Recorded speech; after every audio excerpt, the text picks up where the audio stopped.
All right, good morning, guys. Hopefully you can see my screen. Things good on that.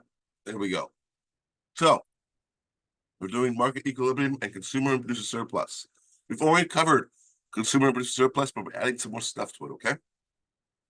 So we have a nice graph here, a nice equilibrium graph, okay? Supply goes up, sky, demand goes down to the dirt. Our equilibrium here, starting to add numbers, okay? So at quantity, at price 3, quantity 30, so equilibrium right there. All right. Now, remember surpluses. This is when the quantity supplied outdoes quantity demanded. Okay? So, in this case here, quantity supplied is 50 versus quantity demanded is 20, which means that we have a surplus. Okay, we have surplus. The surplus actually should not be. Well, my graph's a little off here, looks like. The surplus should be. 1 second. Let me fix this graph real fast. All right, so we're back. Sorry about that. Okay, we have our quantity at 20 demanded. Quantity supplies at 40, which means at $4, right over here. Okay, right over here. Draw a line.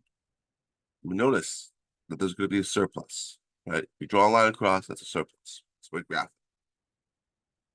The answer is 20 goods. Okay. All right. Next one. On the flip side here, if the price is at 20 at $2, it's going to create a shortage. Okay. Let's look at that. Price is at 2. Draw a line across.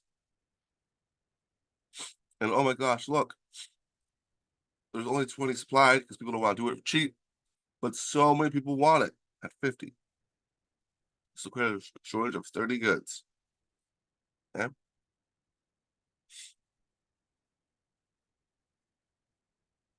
Okay.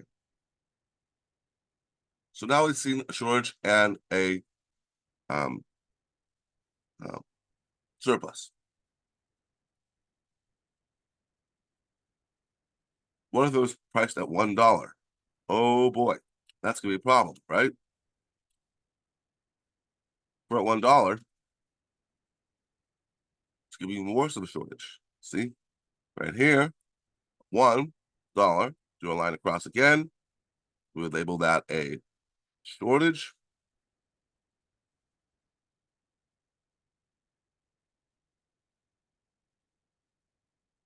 Okay, and we have a number here.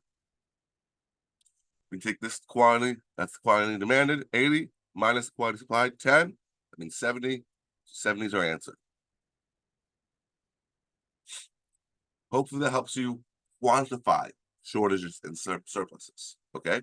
If it's just asking for the abstract, well, then you would just be like, oh, abstract, a surplus would be up here in the purple, and then in the abstract, a shortage would be down here in the red, like that. And you would label it shortage. And the purple one, surplus, okay? All right.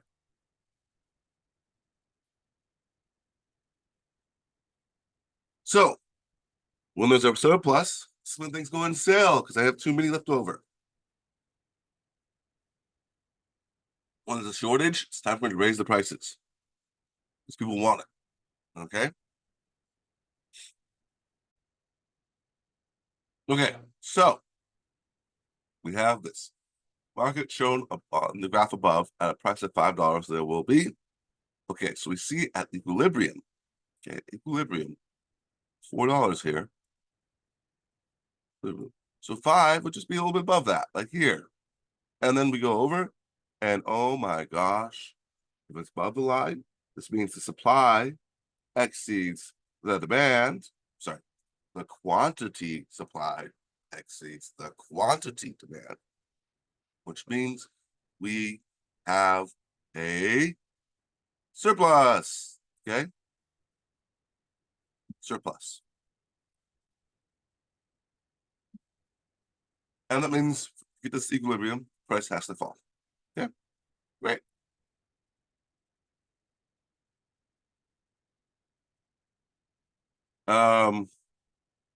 Shortages, right? We could have temporary reductions in supply that could do it. That's the easiest one. For surpluses, right? Two people aren't buying EVs anymore. They don't want them, even though we tried these things. The new technology is expensive. It makes it hard for prices to go down. Okay. If someone is reselling toys, this is a sign the original price that is disequilibrium because the demand's actually higher. Okay. Okay. So hopefully putting a quantity on consumer producer surplus with surplus and shortages wasn't too bad.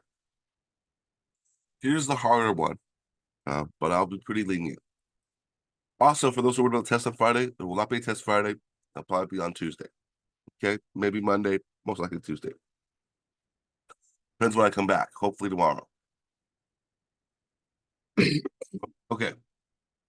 So now it's time to talk about the government, how they get involved in the economy. Okay, so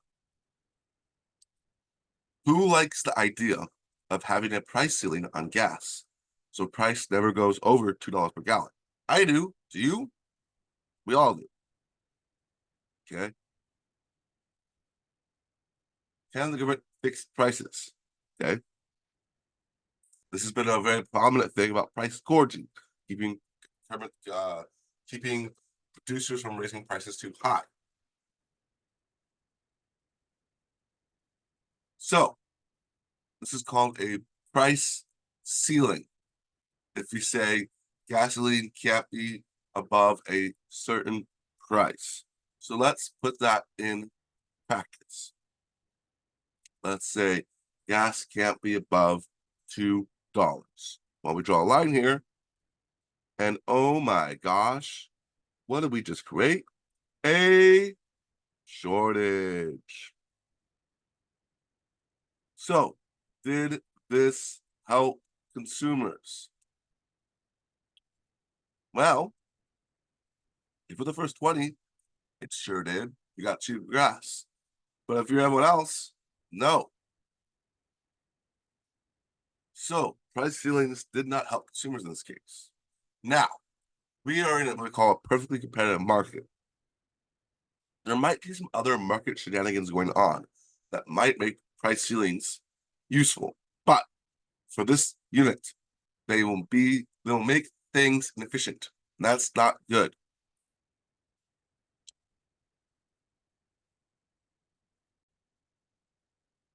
All right, on the flip side, what about a price floor? Now, a price floor says the price must stay above that. You gotta stay above the floor. So, price floor that's effective or binding needs to be above equilibrium. So price floors have to be above equilibrium to work. Have to be above equilibrium to work. This is called a binding price floor. Okay. So price is $3 at equilibrium. A binding price floor has to be at 4. This might help farmers by selling for a higher price. But is this going to create something? Yes, it's going to create a surplus. Okay.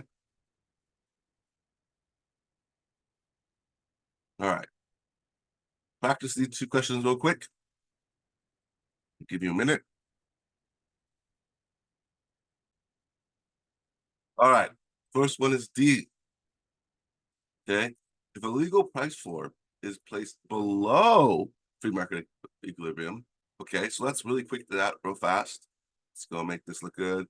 Demand goes down. Ooh, that's a terrible graph. Okay. Supply goes up. Ooh, boy. Got crazy lines. by equilibrium. If the price floor is down here, I have to charge $2 or higher. Well, the equilibrium's already at $3. So I'm already going to charge higher. So that doesn't make sense. So it's just going to be the same. And then lastly, C, inefficient misallocation of resources. Okay. Price ceilings and floors almost always cause problems.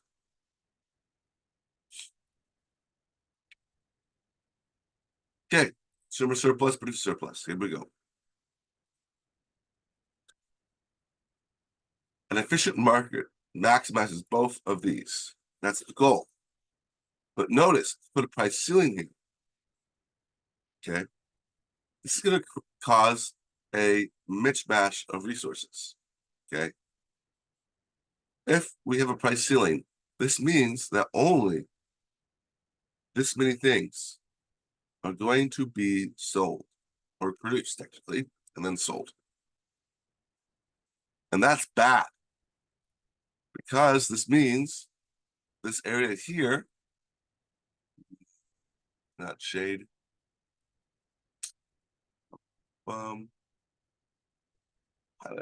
this area here is going to become what we call dead weight loss. Basically, inefficiency in the market. Okay. All right. Same thing here. Put price floor. It's going to create this dead weight loss, this triangle here. That's not good. On top of that, it shrinks the producer and consumer surplus. Well, in this case here, it's going to shrink the consumer surplus here, but actually slightly increase the producer surplus. But the total surplus will be shrunken because of this deadweight loss that goes to no one.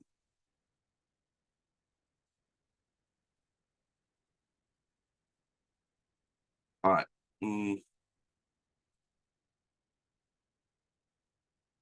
We're gonna stop it here. Okay.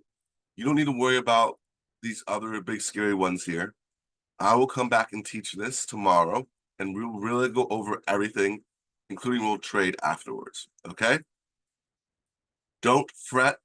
Just stop at slide 30. Get the idea of a price control and another one in price ceiling in your head. And when I come back, I will teach the other two more in depth. Okay. All right. Have a great day, guys. Hopefully this was somewhat helpful. Take care. Bye-bye.